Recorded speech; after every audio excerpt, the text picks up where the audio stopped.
Make-A-Wish recipients and workers, what were some wishes you had to say no to? I've been the recipient, and later on after my health improved I volunteered as a wish coordinator. My original wish was to attend the Oscars. That got denied by the Academy as they do not grant wishes. I wound up going to the People's Choice Awards as a VIP. Make-A-Wish flew my family to LA for a week, all expenses paid. They got us a limo for the show, paid for my dress, hair, and makeup. We walked the red carpet and were seated very close to the stage. It was a once-in-a-lifetime experience. The generosity of the volunteers is remarkable. They even had someone greet us at the airport on arrival. It was extremely important to me that my brother and sister were included in my wish because my illness had robbed them of part of their childhoods. I'm forever indebted to everyone who made my wish possible. When I turned 18 I decided to volunteer as a wish coordinator to give back to an organization that did so much for me. I met with wish kids and their families. We would always arrive with a gift for all the children and the family, based on a little survey they filled out. We'd talk with the child and help define their wish. It's important to determine the child's true wish and make sure that it isn't influenced by parents. The most common wish is to go to Disney. Celebrity meet and greets are the ones that often can be turned down. First, because it is undefined what a meet and greet is. It could be the child literally waving at someone and no one wants that. And second, because not all celebrities grant wishes or can schedule time to meet wish kids. The coolest wish I worked on was a shopping spree for a boy who was confined to his room. He got $7,000 to go buy video games, TVs, a tricked out lazy boy, etc. for the ultimate gaming setup. A classmate of mine, now passed, got a meet and greet with Sammy Sosa. The understanding from the Make-A-Wish people was that Sammy would sign autographs and sit with the family for a while. Now, this kid was all about Sammy. He had his jerseys, loved Sammy's little leaps after home runs, and I even was big to Pepsi because of Sammy 2. When the day came, Sammy showed up late. He didn't respond. When the family greeted him, it was described as a sullen silence, signed a glove, and then walked away. My classmates started crying once it was clear Sammy was not going to come back. Right when the parents were about to leave, another baseball player named Corey Patterson saw my classmate, came up, signed everything they had, and talked and joked around with the family for over a half hour. Corey became my classmate's favorite player that day, and I think he lived perhaps a year after that moment. At his funeral, my classmate's picture with Corey was one of the prominent pictures. That moment and day truly meant the world to him. He was around 10 to 11. To this day I'm unsure if someone from Make-A-Wish found Corey or if the moment was as spontaneous as it was described to me, but no matter what, Corey will always have a special place in my heart because of that story. Edit. I of course was not there, and am not a primary source for Sammy's interactions with my classmate, but I know and trust the family. Edit 2. Wow, I did not expect this post to take off like this, nor did I expect the silver shout out to Corey Patterson being amazing. One thing that a couple of anons have pointed out that I think is worth mentioning is that it seems unlikely that Make-A-Wish would organize a meet and greet with Sammy Sosa, gently suggesting I was misremembering the context. The anons argued that it's more likely their meet and greet would be with the Cubs team as a whole, and that this changes the context of Sammy's actions if the meet and greet wasn't directly with him. What I do remember is that this story really rocked our tight-knit community, but made us that much more appreciative of Corey Patterson. I worked for Make-A-Wish, Junior Genie as I like to say. We had to say no to wishes all the time. Either the person the kid wanted to meet didn't grant wishes, the place they wanted to go didn't grant wishes, their wish was ridiculously expensive/prohibitive, their doctor didn't sign off on the wish as it wasn't a good idea for their health, and so on. For the most part, our volunteers were pretty good at helping kids zero in on that perfect wish. I've helped coordinate some wishes that I was surprised to see were approved. Usually it's trips to far distances with a lot of stops and long stays. It's one thing to go to Japan. It's another to go to Japan for 2 weeks. It's another to go to Japan for 2 weeks and go to 10 different attractions. Not all of them give us free tickets, Many don't even give discounts. Most kids had cookie cutter wishes. Disney World, Paris, meet the president, etc. Those were my bread and butter. I hate to call them cookie cutter because I know it's such a precious memory for the kid and their family. Working there was a precious memory for me too. And I enjoyed coordinating everyone's trips. Unusual, frequent, high medical needs, lots of family, what have you. It was such an amazing thing to be a part of. My buddy was dying in high school from cancer and wanted his band to open for Jimmy Eat World / Tenacious D / Weezer around 2001. He was told everyone was cool with it until it got to Rivers, Weezer singer, and he was told Rivers personally said no and shut the entire thing down. He got to hang with Incubus backstage at a show instead and told me he was sure Incubus had no idea why he was there. Edit. For the people asking how he knew it was Rivers, he told me it was made clear to him by the Make-A-Wish Foundation that it was Rivers' call personally, otherwise I would have said it was Weezer who turned him down as a band. Edit 2. I should mention he survived and is still alive. Also, reading the comments, I'd like to say you shouldn't change your opinion of a celebrity / artist because of an unsubstantiated story you read that happened 17 years ago. Not hating, but some of you seem to be jumping back and forth on whether you should still like Weezer, and a few sentences shouldn't drastically change your personal views. I don't hate Rivers and I know the guy he turned down personally. Shit happens and you move on. The only interview I've ever seen him do was on the Mark Romanek Director's Series DVD, and he didn't have much to say. Who knows what Rivers is really like, but I think it's a stretch to say it does or doesn't sound like something he would do, because he doesn't share much about himself with us. We did the standard Disney World trip. My son only had months to live, and we had a small window when he was well enough to go. Bruce was 5, so he didn't really have any big / creative ideas. He had only been to Disney World once for a single day, and my husband wasn't able to come. He told the wish grantees that he wanted to show Daddy the giant castle and ride roller coasters with no lines. Even though it seemed like the cookie cutter wish, my son's Make-A-Wish experience was truly amazing. I still cry thinking about how much that trio meant to him and our entire family. My son was treated like absolute royalty during the entire trip. Volunteers we met at Give Kids a World Visit, the resort where we stayed, really connected with him and even flew in from states away when he was on hospice. And for his funeral. I love reading about the amazing and unique experiences that others request. I will definitely be following this post. We became so close with our wish granters.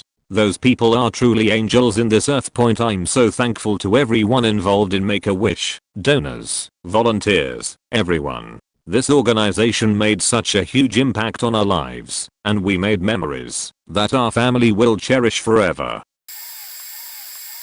My sister was diagnosed with Hodgkin's lymphoma when she was 16.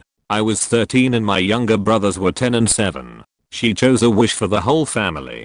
Being in CA, she opted for Disneyland. What still amazes me to this day is the attention to detail. We went to Disneyland, Knott's Berry Farms, and Universal Studios. We had a limo pick us up from the hotel we stayed at and take us to different locations. Can you imagine how much fun that was for us as kids? We loved every minute of it. We got special treatment every place we went. I really can't say enough about what they did. Another organization that deserves a shout out is the Ronald McDonald House. We stayed there a lot when my sister was going through the radiation portion of her treatment. The kindness of the people that helped us there is just something I will never forget. We met so many other amazing families. There were lots of activities. I woke up really early one morning while we were there and I just wandered around the place a little aimlessly. I was so scared my sister wasn't going to recover. One of the employees saw me and sat with me. She made me hot chocolate. I remember telling her how scared I was, and she held me while I cried. Linda of the Palo Alto Ronald McDonald House. If you somehow ever read this, please know you made a big difference to a young, scared girl and I've never forgotten it. It was 20 years ago, and I still think about it all the time. My sister was successfully treated and is doing great. I'm a wish coordinator for Make-A-Wish, so my full-time job is planning wishes. I wanted to share a few important tidbits that most people don't know/realize. Make-A-Wish chapters all function as their own separate non-profit, so things vary from chapter to chapter. More America, the national office, enforces some national policies. No gun wishes. Set number of minimum days for an international travel wish. No gifting of real estate, etc. But most of these exist to keep wishes more fair across the board. For example, if a kid in Florida and a kid in Texas both wish to go to Paris, it wouldn't be fair if one got to go for 3 days and the other went for 7. But, in addition to national policies, each chapter has their own local policies as well. These are more nitpicky and set by the CEO and board of each chapter. So like whether or not the chapter will get a limo for the wish day, or if they'll rent a minivan vs a full-sized car, etc. If there isn't a set national policy for a specific wish, it's up to the chapter to decide whether or not they'll grant it. I've read a lot of comments from wish granters. Most wish granters are trained volunteers who know a lot about the current policies and procedures, but they don't know everything. I literally get weekly emails about updated national policies. It's not their full-time job to know the policies, so I get it, but I've seen a lot of incorrect info on this thread, posted by wish granting vols. Not meant to be an attack, and I believe it's mostly well intentioned, but just take some of these comments with a grain of salt. I can't speak for other chapters, but at our chapter we will never turn down a wish solely based on cost. Extremely high cost wishes do occasionally get turned down by the board. They have to approve any wish over a certain dollar amount, but it's usually because of another reason. For example, say a 7-year-old child wishes to swim with dolphins in Dubai. If there is nothing on the wish paperwork about why Dubai is special, or why Dubai is essential to the heart of his wish, then the board will probably turn that down and say we can send him to swim with dolphins somewhere closer to home and less expensive to get to. However, if his wish paperwork has notes about his family being from Dubai, and he has always wanted to go there because his great-grandfather was a dolphin trainer in Dubai, so that is truly the heart of his wish, then they wouldn't turn it down. If it is without a doubt the heart of the kid's wish and they are able to explain why, then the cost alone won't get it vetoed. And when high-cost wishes are questioned, it's because every cent that goes toward wish cost was donated to our organization, so they just want to make sure we are spending it the wisest way possible. Again, might be unique to my chapter though. We have an awesome CEO and board. Lastly, the medical team always gets the final say in whether or not the wish is appropriate for the child. Some doctors are super strict, and if they say the kid can't travel then there's absolutely nothing we can do about it. More is by no means perfect, and I've definitely been frustrated by many of our policies, but for the most part there are good reasons behind the policies. Wish coordinators, full-time program staff, often have to be the bad guys and enforce rules they might not totally agree with, but it's just the way it has to be, to keep things fair. Oh, and I can't talk for other wish coordinators, but I definitely don't push Disney wishes on any wish kid. If anything, I try to get them to think outside the box, because I mean you only get one wish. Please make it count, and let me live vicariously through your trip to New Zealand. Wasn't turned down, but you guys may like the story anyways. Like a impulsive kid, I chose Disney as my wish. From the get-go, the wish became more about my family than me. For example, we had to take a train down to Florida instead of flying, because my mom was scared of flying. So instead of sitting in a plane for a couple of hours, we sat in a train for about 16. Once we got there, they put you up in the place called Give Kids the World. They're awesome, but more on that later. I barely got to choose anything we did, because my parents kept insisting that it was my little brother vacation too, because he also suffered while I had cancer. Keep in mind, I was 11. I didn't give a shit what my brother went through. I have a rare form of cancer that could have killed me, and this is my reward for suffering, not his. He got to choose so much of what we did because my parents thought he suffered just as much as I did, and to this day I regret choosing that for my wish. Now, on Give Kids the World. Check them out and consider volunteering for them if you can. They act like Make-A-Wish met a 5-star hotel. You don't like what's for breakfast? We'll either find it or get it for tomorrow. They cook everything fresh and have a special bar where they'll make pancakes in any shape you want right in front of you. I volunteered with my old youth group a few years after I went, when I was still a kid, because they encourage teenagers to volunteer so that they can relate more to the kids. I think I liked volunteering more than being there, because you get to do whatever these kids want and watch their face light up when you show them something cool. 10/10ths would recommend best place to volunteer. I used to cosplay Spider-Man with a group of friends and we never said no to helping fulfill a wish. Then I had a wish I would have refused. Usually I would get contacted by the owner of the local Comic Con, then I would get in contact with the CEO of our Make-A-Wish and figure out the plan and what the wish was. Show up, have a good time with music and pictures, then hop in a limo with a police escort with the child and head to the airport. This one I was contacted a few days before and went in completely blind. After I arrived I was told that the CEO would not be there. He had never missed one of the wishes we sent off. I had been told that the recipient would be going to New York City and that they wanted Spider-Man. When I arrived I was told that he loves the Ninja Turtles and I proceeded to get into character. Suddenly the kid was there and gave zero facts about me or why I was there. When I tried to talk to the family they seemed distant, and when I mentioned New York City they looked at me like I was some sort of idiot and told me they were going to Disney.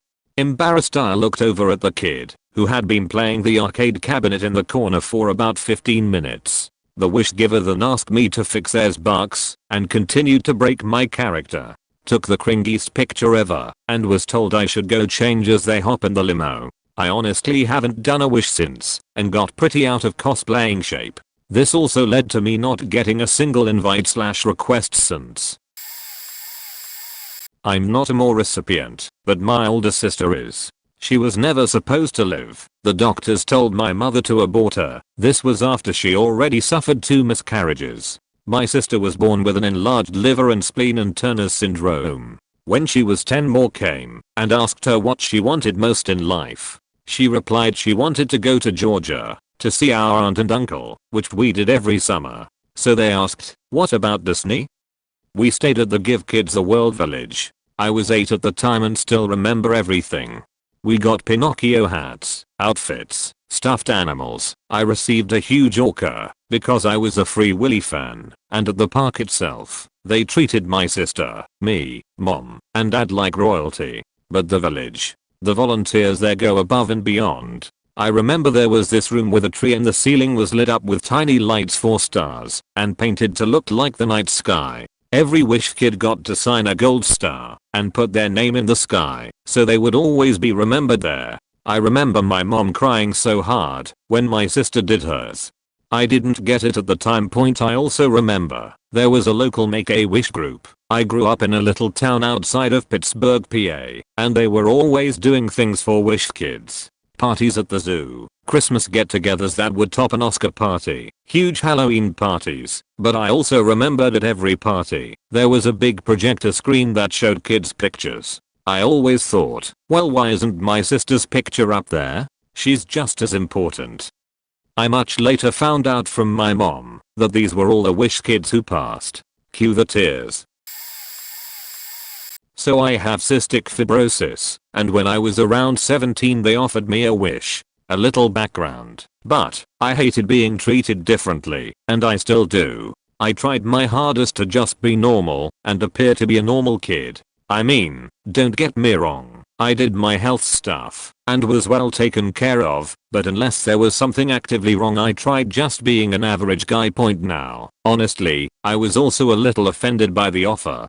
This was 15 years ago, and I was under the impression that Make-A-Wish was geared towards kids who were actively dying, and I wasn't as healthy as my friends, sure, but I was in pretty okay health. So I told them politely that I passed, and they were surprised. You don't want anything, go on a trip, shopping spree. And again I told them to pass it on to someone more deserving. They told me to really think about it and get back to them. We were pretty poor, so my mom and sister were really surprised. They aren't the kind to want it for themselves, by no means, if that's what anyone's thinking, but they were surprised. Over the course of the next month my sister basically browbeats me into taking something. I think it was computer parts or video games or something. I don't remember. Well, they said no, since I had initially said no. So the point of the whole story is that, if you tell them no at first, they'll probably say no the second time. I was a wish kid that survived. When they came to me, they told me to list 3 options and I did go to Disney World, go to NASA, and go to Cedar Point. I ended up going to Disney World now. When a wish kid goes to Disney World, they stay at this mini town / villa themed like Candyland called Give Kids the World. The place is insane. The place you eat meals that looks like gingerbread house. They have a ice cream shack that looks like a giant sundae that you can have ice cream at breakfast, lunch and dinner. Best of all, every day you there, they send kids for a week. Is a different holiday. I'm talking Halloween, Christmas, etc. Anyway, the place gives families passes to Disney World, SeaWorld, Orlando Studios and NASA, so I got to do the top 2 things on my wish list and go to Orlando Studios. The best part of the wish though is I got to do it with my cousin, who well is like a sister to me, and ever since we were 5 promised each other that if one of us went to Disney we would take the other. That was 8 years ago now. I'm 23 now, and healthy as can be, but I will always remember how memorable my wish was. Also, the pilots on the plane heard me talking about how big of a aviation nerd I am and let me sit in the cockpit in the pilot seat after the plane had landed, of course. My brother was a more kid. Right after he was diagnosed, his first wish was to meet Tony Hawk, but that was denied, so his second wish was to meet Dale Jarrett, the NASCAR driver, and no, we live 30 minutes from Watkins Glen where NASCAR races every year. Make a wish flew my family, 5 people, out to California for California Speedway, where we got pit passes to meet Dale and see all the cars up close. I was a huge Jeff Gordon fan and my other brother favored Mark Martin. We both got pictures with our favorite drivers' cars. On top of that, we got a behind the scenes tour of WB and saw all the sets from the early 2000s. Coolest organization ever, and I didn't know you could volunteer, and I will definitely be looking into it. Point edited, because someone didn't like my answer. I used to work for a camp for kids with cancer, saw many kids who got wishes granted. One of my kids, Courtney, who became a very good friend of mine, loved Ellen so much, and her wish was to go out and see the show Live.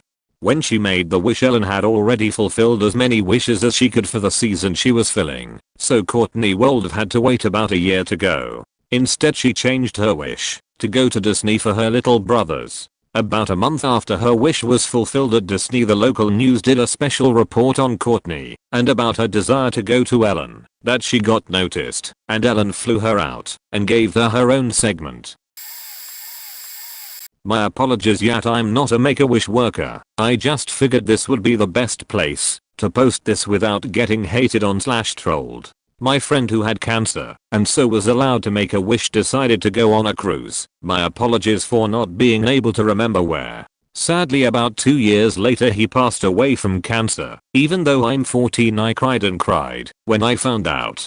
Now I'm allowed to make a wish because of my medical condition called CF or cystic fibrosis, which is a genetic defect of the lungs. Because of this, the mucus produced by my body is thicker than normal. This causes dust and bacteria to be more easily trapped in my lungs / airways. To help clean out these airways, I have to breathe in an aerosolized medication and do compression treatment twice a day. However, despite all of this, my respect for him continually grows because he never complained about any of this to his friends. I'm very sad to have missed his final days. When he was restricted to a wheelchair, he still came out to the park and did his best to play with his friends. Sadly, I was not at home for his last day outside with his friends. I do not plan to use my wish because in my opinion it should go to kids who only have a short time to live, or to kids who have very short and sad lives in the hospital. I was into Japanese stuff in high school when I was diagnosed with a type of blood cancer, so I wanted to go to Japan and get a real samurai sword. I also wanted to go to Germany and pick a BMW from the factory. I was told that cars and weapons were 2 of the things that were not possible wishes. Instead, I ended up going to see an Iron Chef America battle, which was pretty cool. They picked me and my family up in a limo, drove us about an hour to the airport, and then flew us down to New York City. We got to see one battle and talk briefly with the chairman, Alton Brown, and Chef Morimoto. I don't think Chef Morimoto realized that I was only there to see his battle because he was asking about the other chefs that I had seen. I think he was under the impression that I was some famous person's kid. I wasn't able to try any of the food, but there was a member of the Forbes family there, and his daughter got to try the food, which I was a little angry about. And Burrell hung out with me for quite a while. I was up in the video booth, which was super nice. I actually hadn't watched any of her shows at that point, so I didn't have much to say to her, but it was nice that she made the effort. If I had the chance to do something like that again, I'd probably want to hang out with Alton Brown instead. This was some years ago, so I'll try to remember. I was about 910, I believe. I remember my wish. I watched Bob Ross on that program and loved drawing early on. I wanted what Bob Ross used on that program, the whole setup, but I was young and had no idea what the heck the tools were called. Even to this day, I wanted that board slash the paint slash and the cool circle thing to put his paint on point. Of course, they did not understand me, so my second option was a computer, and so in 3rd grade they took me out from school to my house and these guys came in and completely gave me a new PC plus a whole furniture set installed in my room for the PC as well. I was so happy about it. Now the next part is a bit strange. I don't remember if this happened before or after receiving my PC points. Make-A-Wish members slash staff and my family plus my favorite uncle got taken to Texas Station Casino to watch a viewing of that new Looney Tune movie that came out. I believe it was called Looney Tunes, Back in Action. Limo picked us up, and I received a gift basket once we got to the entrance of the casino and photo taken with another kid plus me holding it. Ate from the buffet and we went off, just my family and uncle, to view the movie at the top. Not sure what it's called. We could control the curtains and such. Honestly enjoyed it. The whole experience, kind of funny, now that I'm older and I see these crazy wishes kids make, and even vacations to Disneyland or other countries. Don't think I even thought about any of that stuff as a kid. Good news is that cancer has not returned for many years. It's been maybe prop 10 to 13 I'd say, but in that time, mental illness struck me, and so I deal with that most days. I'm a Make-A-Wish recipient. My first wish or wishes had to be denied, but only because I hadn't really read up on what is possible and what isn't. At the time my doctor had really just thrown the opportunity at me out of nowhere by ending our meeting with, by the way, write a letter to the Wish Foundation. You're pretty sick, you know, and I sure was. It was right when I was allowed to leave the country again, after being strongly advised to stay in my home city, Stockholm, for somewhere between a year and 6 months. So I asked to go to Japan, or to visit my family in Shanghai, China if that wasn't possible. Unfortunately, neither were possible, because of the budget limitations, and also because Make-A-Wish in Europe were for some reason unable to grant journeys to destinations outside of Europe at the time, so me and my mother went to Istanbul. We got to live in a beautiful hotel right in the middle of the city, close to all 3 specific destinations I had mentioned that I wanted to visit. I was quite weak at the time, so walking far or even commuting wasn't very comfortable for me, and I'm super grateful for how great our accommodations were. We even got food money for every day that we were there. I wrote a thank you letter to my Make-A-Wish coordinator afterwards, and now I'm 20. Mazel to all wish kids who survived. This topic is interesting to me. Up till recently I thought only kids who were considered something terminal got more. I was ill-informed, and first I thought the child needed to probably not make it, because growing up disabled only family who got one that we knew kid wasn't expected to survive. Then around a decade ago, I read someone got on for a child who wasn't terminal, so I wondered, did they expand, or was I misinformed? Growing up, think if I were nominated I'd feel other kids/families needed way more. Or, would I have been a sly 13-year-old trying to use what happened to me to get a really cool trip to LA? I wanted to shop on Rodeo so bad, go on the set of 90,210, Limo, Bev Hills Hotel, set of Melrose. I don't know my 13-year-old self, so wanted to go to LA. Now, I so do not care about Lana. The question I don't remember if my friend actually requested to go on SNL and say live from New York. Or if that was just one of the things they thought of. Point thinking about this, I'm wondering, would NBC grant that or no? More is so awesome, love it. So is Ronald McDonald House. We stayed there for me. I don't know why. TV, I entered thinking it would be like a depressing bare bones shelter. I walk in, it's this cool mansion. The first floor had huge living room, huge kitchen, but then there were all these other rooms down different halls to explore. Every night dinner was from some good restaurant. Huge backyard with playground. Sibs more use that. Drawers of free Happy Meal toys. Again, more Sibs thing. Upstairs rooms. Felt like a hotel. Our MC was the greatest. I was 12 and said, I'll be coming over lots. Dinner is way better. Then I got kicked out by insurance, but still need op stuff, which was covered, so I got to live in the mansion for a week. It was great. Way quieter sleeping, no nurses checking you, waking you up point. But really so cool how many Wish kids are now adults. Wow.